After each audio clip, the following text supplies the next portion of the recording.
శ్రీ గురు చరిత్ర 14వ అధ్యాయం. శ్రీ గణేశాయ నమః. శ్రీ గురుభ్యో నమః. నామధారకుడు స్వామి అటు తర్వాత శ్రీగురుడు ఏమేమి చేశారో చెప్పండి అన్నాడు. సిద్ధయోగి సంతోషించి ఇలా చెప్పారు. భోజనాలయ్యాక సాయందేవుడు శ్రీగురుని పాదాలొత్తుతూ, సద్గురు, మీ పాదసేవ వలన నా జన్మ సత్కర్మలు సార్థకమయ్యాయి. మీ అనుగ్రహం వలన నా పితృదేవతలు కూడా తరించారు. ధన్యుణ్ణి. మాయ చేత మానవునిలా కనిపిస్తున్నారే కానీ మీరు సాక్షాత్తు భక్తులను ఉద్ధరించటానికి అవతరించిన భగవత్స్వరూపులే. మీ మహిమ వేదాలకే అంతుపట్టనిది. అట్టి మీకు సేవ చేసే అవకాశం నాకు అనుగ్రహించి నా వంశాన్నే పావనం చేశారు. కానీ నాదొక విన్నపమున్నది. ప్రస్తుతం నేను ఒక కష్టంలో ఉన్నాను. వేరు దారి లేక నేను ఒక యవనరాజు సేవలో ఉన్నాను. అతడు నరరూప రాక్షసుడే.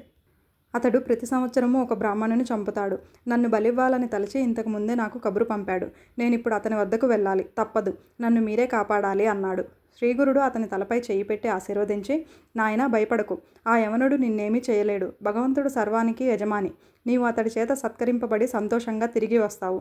నీవు వచ్చేదాకా మేమిక్కడే ఉంటాము. దీర్ఘాయుష్మాన్ భవ అని పంపారు.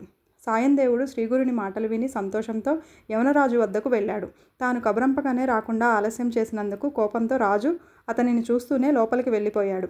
సాయందేవుడు భయంతో శ్రీగురుని ధ్యానించాడు. అంతఃపురంలోనికి వెళ్ళిన యవనునికి అంతలోనే నిష్కారణంగా భయము, చనిపోతున్నానన్న బాధ కలిగి స్పృహ తప్పి పడిపోయాడు. అప్పుడు అతనికి ఒక స్వప్నం వచ్చింది. ఒక బ్రాహ్మణుడు అతనిని ముక్కలు ముక్కలుగా కోస్తున్నట్లు కనిపించి విపరీతమైన బాధ కలిగింది. అతనికి స్పృహ వచ్చేసరికి తాను చేస్తున్న హింస ఇతరులకెంత బాధాకరమో తెలిసి వచ్చింది.